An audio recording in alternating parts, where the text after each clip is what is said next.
통해 변화되는 그리스도인이 우리 성도들 모두가 한결같이 가지게 되는 목표가 되게 해 주옵소서.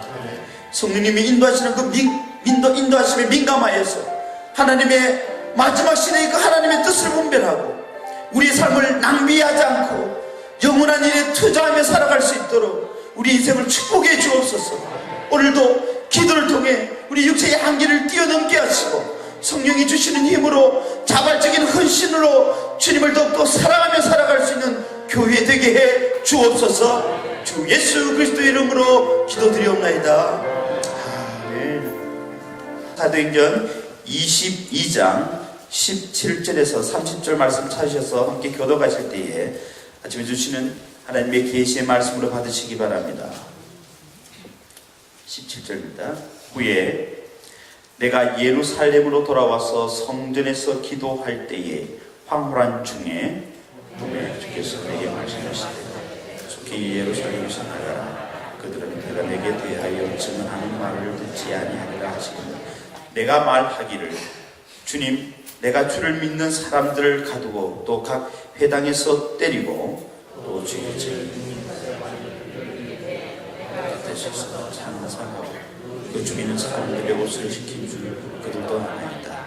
나더러 또 이르시되 떠나가라. 내가 너를 멀리 이방인에게로 보내리라 하셨느니라. 말하는 것까지 그들이 듣다가 소리질러 이르되 이러한 자는 세상에서 없애버리자 살게 자가 아니라 하여 떠들며 옷을 벗어 던지고 티끌을 공중에 날리니 천부장이 바울을 명문에 데려가라며 하고 그들이 무슨 일로 그에게 대하여 듣는지 알고자 하여 채찍질하며 신문하는데 가죽줄로 바울을 매니 바울이 곁에 서 있는 백부장들을 이르되 너희가 로마 시민된 자를 죄도 정하지 아니하고 채찍질할 수 있느냐 하니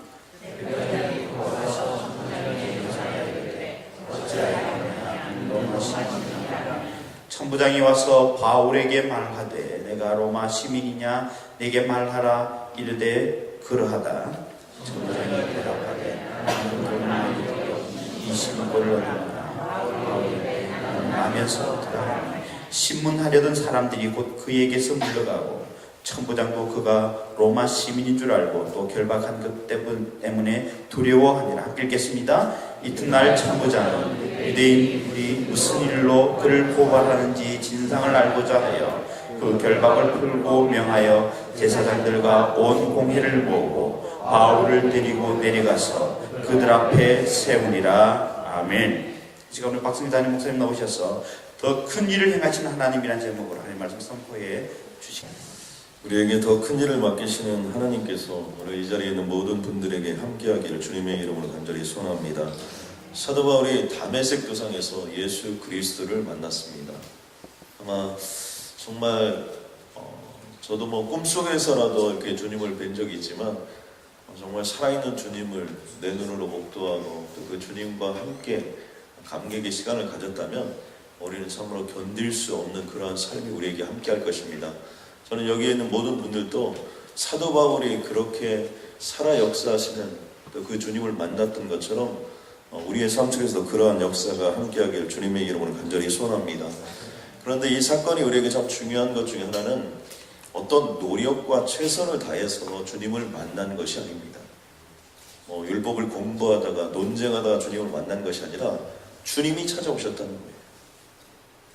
예수 믿는 자들을 핍박하러 가고 있는 바로 그 사도 바울을 주님이 찾아오셨습니다.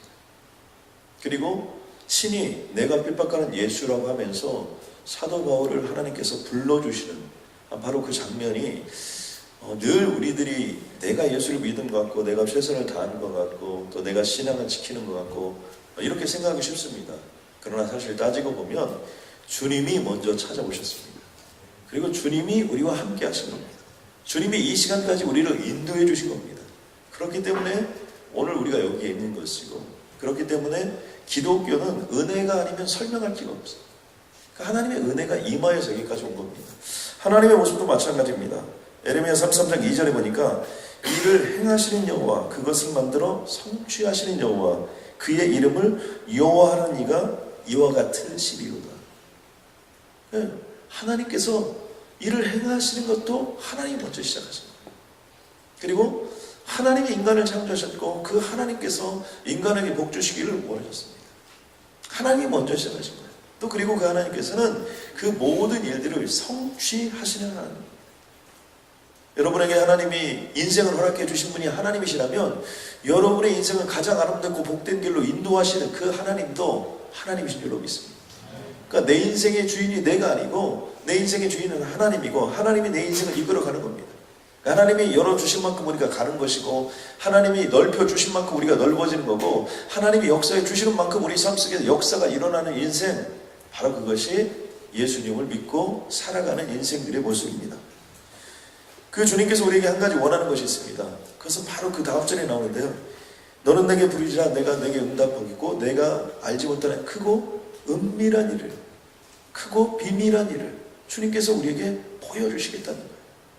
그러니까 기도하는 자에게는 하나님이 일을 행하시는 여호와의 모습, 일을 성취해 나가시는 하나님의 모습을 우리에게 온전히 보여주는 것입니다.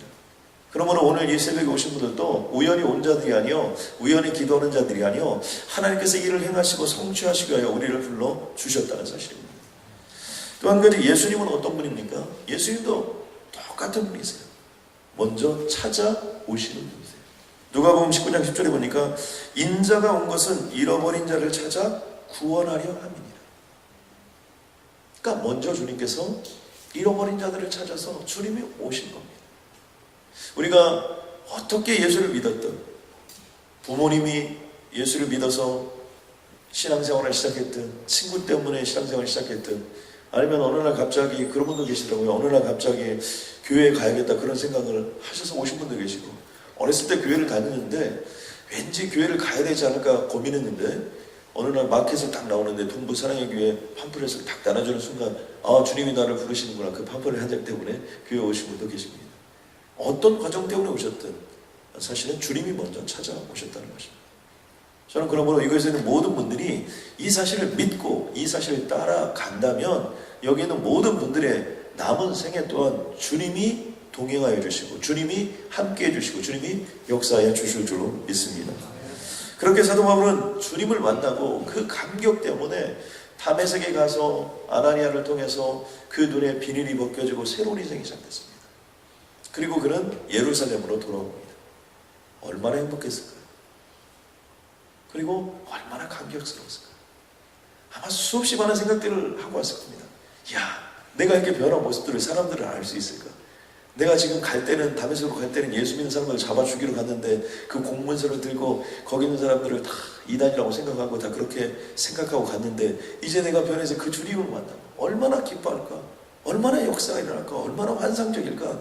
이렇게 해가지고 그가 돌아왔습니다. 그런데 막상 현실의 삶 속에 돌아와 보니까 전혀 다른 상황이 펼쳐지게 된 겁니다. 제일 첫 번째는 율법을 따랐던 유대인들, 다른 말로 표현해보면 사도 바울이 가기 전에 똑같은 자기 편이었던 사람들이 보니까 이거 황당한 거예요. 예수 믿는 사람들을 잡아 죽이러 갔던 그 사람이 완전히 이것도 예수쟁이가 돼서 돌아온 거예요. 그러니까 이 율법주의자들, 유대인들이 이 사도 바울이 그때부터 그냥 눈에 가시가 된 겁니다. 그런데 또 한 가지 어려운 점은 무엇이냐면 이제 예루살렘의 오순절 마가의 다락방에서 은혜받고 놀라운 능력과 권능을 발휘했던 사도들과 또 당시의 집사님들과 많은 성도들에게 이것을 간증하려고 자기 자신을 얘기했는데 안 믿어주는 거예요. 그럼 왜 안 믿어주냐? 지금까지 사도 바울이 했던 모습들이 있습니다. 어떤 모습들을 그에게 했나요? 끊임없이 어떤 예수 믿는 사람들을 잡고 또 그들을 감옥에 가두고 스데반을 죽이는 데 앞장을 서고, 여러분 그런 거 있죠? 만약에 일제시대에 생각해보면 좋을 것 같아요. 조금 전까지 일본 순사의 앞잡이가 돼가지고 온갖 만행을 다 저질렀는데 어느 날 개과천선해가지고 내가 이제부터 정말 마을을 위해서 여러분의 안전과 미래를 위해서 최선을 다하겠습니까? 누가 믿어요? 아무도 믿을 사람이 없죠. 그러니까 사도 바울을 양쪽에서 다 안 믿어주는 거예요. 얼마나 사도 바울이 어려웠을까요? 그런데 성전에서 그 일 때문에 하나님께 기도하는 중에 하나님께서 환상과 계시를 보여주십니다. 어떤 환상과 계시를 보여주시냐면 속히 예루살렘을 나가라. 그러니까 막 속히 예루살렘을 떠나라는 거예요. 아니 어떻게 여기 돌아왔는데 또 그리고 어떤 마음으로 돌아오는데 주님께서는 예루살렘을 떠나라고 얘기하는 겁니다. 이 모습들을 보면서 한 가지 나타나는 현상 중에 뭐냐면 떠나가서 무엇을 하라는 거냐.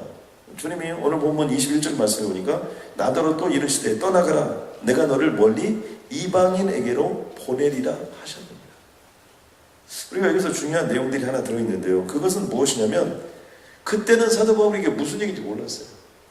지금은 이미 20년이 지난 다음에 지금 예루살렘에 돌아와서 다시 그 당시를 회상하면서 간증을 하는 거예요. 그러니까 20년 전에 주님께서 예루살렘을 떠나라가 아니 갈 데가 어디 있습니까? 그동안 예루살렘에서 공부하고 여기서 모든 일들을 다 하고 여기서 모든 삶의 본거지가 다 있는데 아니 그리고 내가 복음 대신 예수 그리스도를 만나고 새로운 인생을 시작하고 새로운 역사를 시작하려 여기에 돌아왔는데 그 모든 삶의 근거지를 다 내려놓고 이제 어느 쪽에도 속하지 못한 채 정말 어떤 결론도 내리지 못하는데 주님은 멀리 이방인으로 떠나가라고 얘기합니다.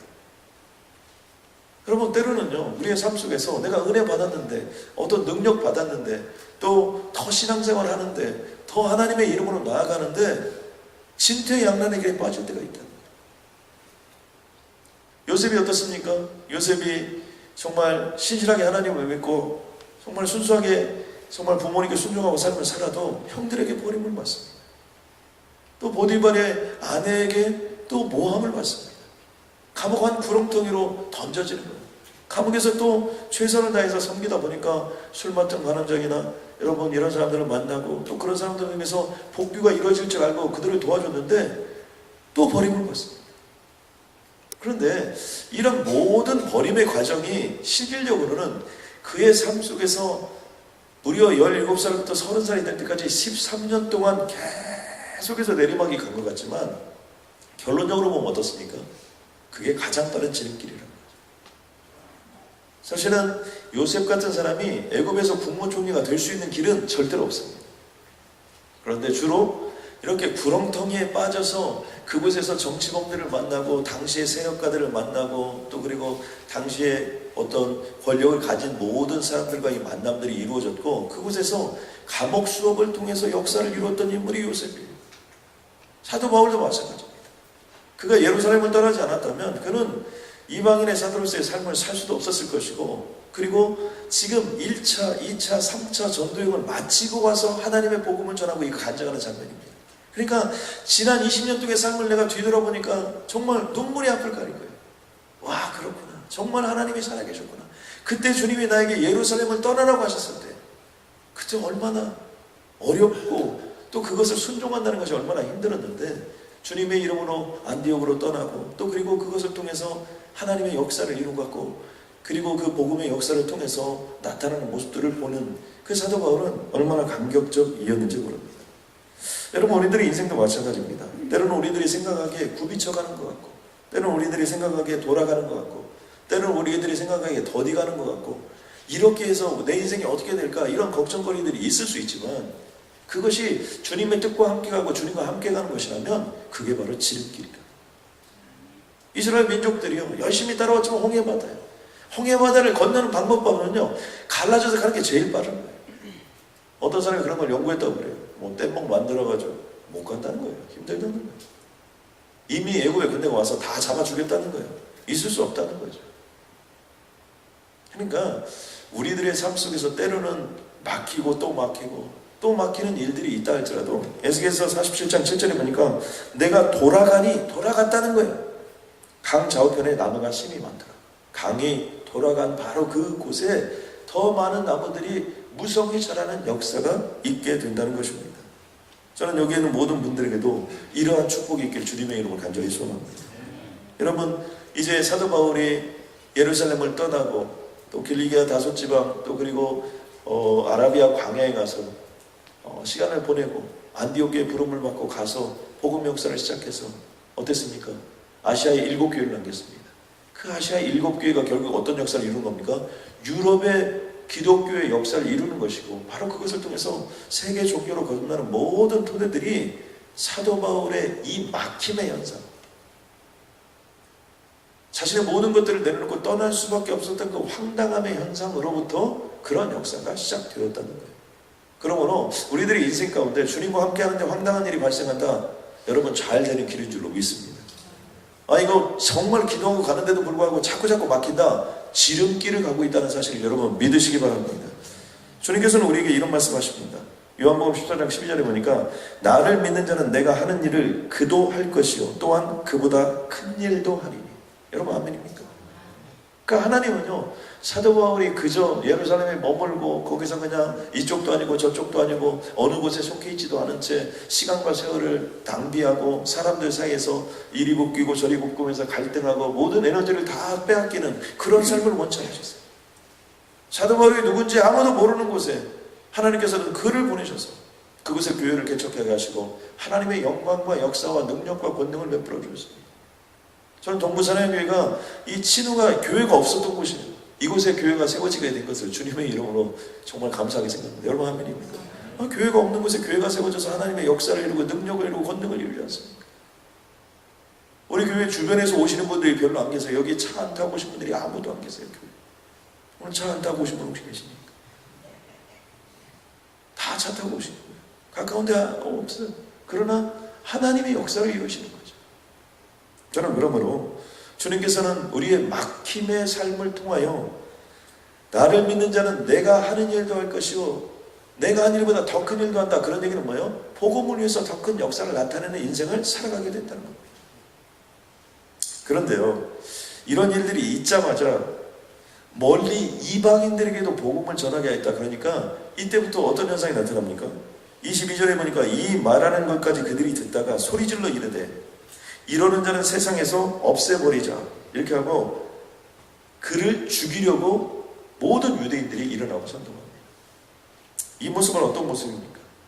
바로 그것은 이 국수주의적이고 민족주의적인 모습. 그러니까 유대인들은 유대인만 생각하는 거예요. 이방인을 개와 돼지처럼 취급합니다.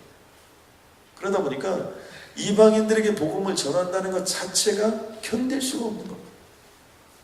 그러니까 다시 한번 사도 바울을 공격하는 모습들이 여기서 등장하는데요. 우리가 여기서 한 가지 가슴속에 좀 새겨야 될 것은 이왕 예수 믿는 거 여러분 통 큰 믿음을 가지시길 주님의 이름 간절히 소원합니다. 여러분 좀 가슴이 넓어야 돼요. 예수 믿는 사람은요 이제 가슴이 좀 넓어야 돼요. 최근에 일본에 지진이 일어나고요. 우리나라에서 나타난 현상 중에 하나가 뭐냐면 일본에서 활동을 했던 한류 그 연예인들, 가수들 이런 분들이 기부를 했는데 통 큰 기부를 했다는 거예요. 얼마나 했는지는 정확히 모르지만 아무튼 여러 사람들이 했는데 벌써 50억이 넘는 돈들이 기부가 됐고 계속해서 이렇게 기부금이 들어온다는 거예요. 그냥 연예인들만 한 것이 그 정도 이렇게 된다는 거죠. 그런데 그 모습이 일본 네티즌들에게도 굉장히 감동이 됐고 중국 네티즌들에게도 아주 감동이 됐다. 여러분 그동안 우리가 일본과의 관계성 속에서 얼마나 힘들었습니까? 아무튼 지나간 일제의 잔재들 지금은 다 우리 과거 선조들이 어떤 있었던 일들인데 지금도 요즘 한국하고 일본하고 축구를 하면 어떻게 되는 겁니까? 우리는 뭐 지면 정말 불쾌해요. 여러분 안 그렇습니까? 저는 지금도 일본하고 뭐 하면 이번에 아사가 마온지 가온지하고 또 그다음에 김연아하고 이렇게 뭐 하려고 하면 막 벌써부터 이렇게 기도가 돼요 제가. 그런데 이번 일들로 그 기사들의 내용을 보니까 이번 일로 과거사를 씻고 우리가 좀 형제처럼 그렇게 지냈으면 좋겠다 이런 얘기 들으니까 이야 이게 좀 통이 커야 되는 거예요. 여러분 여러분의 삶 속에 여러분의 인생 속에 가슴이 활짝 벌어지고 톤이 큰 역사가 함께하게 주님을 간절히 소원합니다. 여러분 그래서요 누구든지 좀 넉넉히 들어와서 하나님의 역사를 읽고 복음의 역사를 이룰 수 있는 어떤 그런 모습이 있어야 돼요. 이게 좀스러우면요 그 수준밖에 되잖아요. 사도 바울은 바로 우리들에게 통 큰 믿음이 어떤 것인지를 보여줍니다. 말씀 속에 보면 마태복음 10장 13절에 이런 내용이 나옵니다. 그 집이 이에 합당하면 너희가 평안이 거기 임할 것이요 만일 합당치 아니하면 그 평안이 너희에게 돌아올 것이니라. 이것은요 복음을 전하는 자인데 가서 복음을 전하러 갔어요. 가서 평안을 빌어주는 겁니다. 축복을 빌어주는 거예요. 하나님의 은혜를 빌었어요. 그런데 그 사람들이 받아들이면 그 축복이 그 평안이 그 사람들 것이 되는데 안 받아들이면 내 것이 된다는 거예요. 그 복음을 전한 자의 것이 된다는 거예요. 여러분 그러니까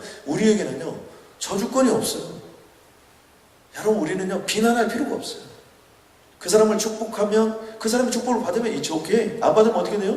그 축복이 내게로 오는 거예요.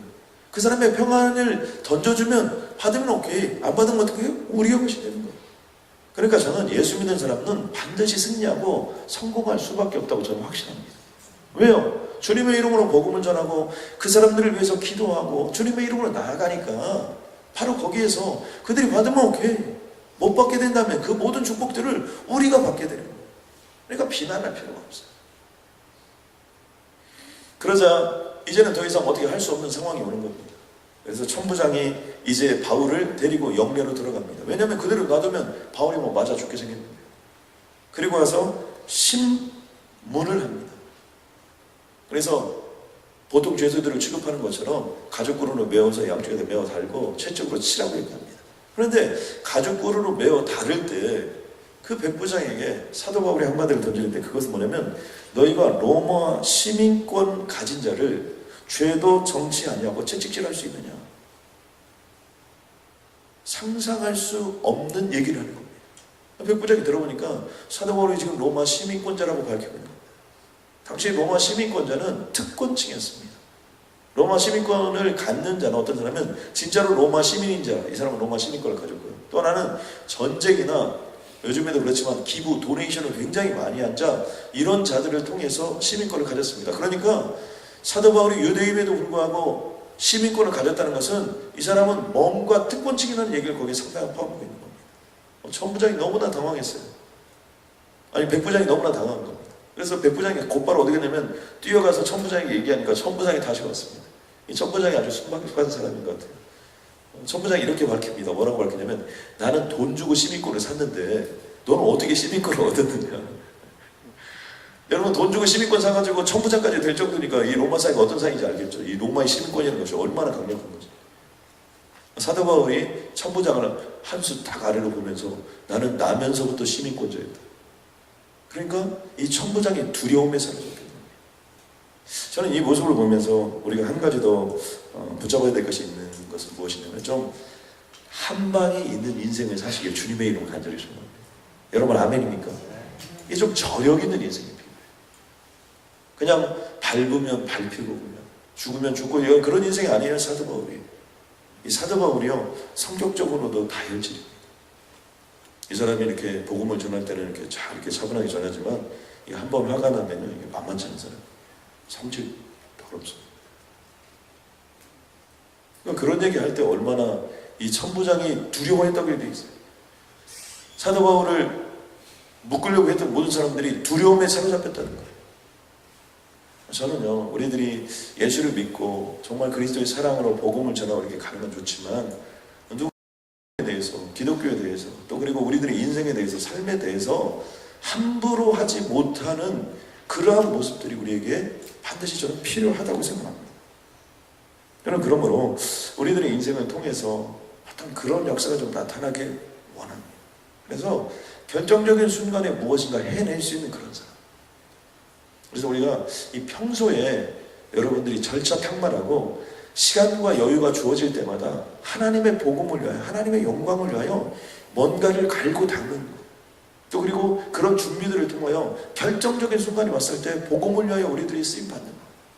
사도 바울은 지금까지 시민권자라고 한 번도 밝히지 않았지만 결정적인 순간이 와서 그 시민권을 가지고 복음을 위해서 사용하는 거예요. 저는 여기 있는 모든 분들에게 그 결정적인 한 방의 축복이 임하길 주님의 이름으로 간절히 소원합니다. 여러분 그것이 뭐 외모라면 외모를 하나님이 가꾸어 주시길 주님의 이름으로 간절히 소원합니다. 여러분 그것이 물질이라면 물질을 여러분들에게 하나님이 부어 주시기를 주님의 이름으로 간절히 소원합니다. 그것이 인격이라면 인격이 여러분에게 갖추어지기를 주님의 이름으로 간절히 소원합니다. 여러분 그것이 비즈니스를 하려면 하나님의 비즈니스의 폭을 넓혀 주셔서 여러분 많은 자들을 여러분 5천 명이 먹고도 12광주리가 남는 것들을 계속해서 우리들이 주님의 이름으로 기도하면서 나아가는데 여러분 가게를 5천 개를 하든 아니면 직원이 5천 명이 되든 여러분 기도만 하면 5천 명을 낫게 하든 여러분 아무튼 5천 명이 먹고도 12광주리가 남는 기적 같은 인생이 여러분의 삶 가운데 펼쳐지기를 주님의 이름으로 간절히 소원합니다. 여러분 아멘입니까? 분명히 주님이 말씀하신 것을 우리의 가슴 속에 새겨야 합니다. 내가 한 일을 너희도 할 것이고 내가 하지 못하는 그 큰 일을 우리에게 행하게 하시겠다. 사도 바울이 바로 그런 역사의 주인공이 되었어요. 어떻게 해야 됩니까? 주말을 잘 보내야 돼요. 아멘입니까? 금토일, 여러분 금토일 이 3일 동안요 말씀을 봐도 정말 놀아도 확실하게, 가족들을 섬겨도 진짜로, 여러분 뭔가 주말을 긴장하고 최선을 다해서 나아가면 월화수목금 역사가 또 일어납니다. 그래서 이번 주말에 기적 같은 역사가 임할 줄로 믿습니다. 기도하겠습니다. 하나님, 부활의 한판의 역전승이 우리에게 펼쳐질 수 있도록 주님 도와주시옵고, 하나님 이번 주말에 그것을 목도할 수 있도록 주님 도와주시옵고, 내 인생 속에 주님께서 어떻게 내 인생을 인도하여 나가시는지 사도 바울처럼 간증하는 인생이 되게 하여 주옵소서. 인생이 막히고 삶이 막혔던 분들이 계십니까? 아버지, 그 길이 지름길인 줄로 믿습니다.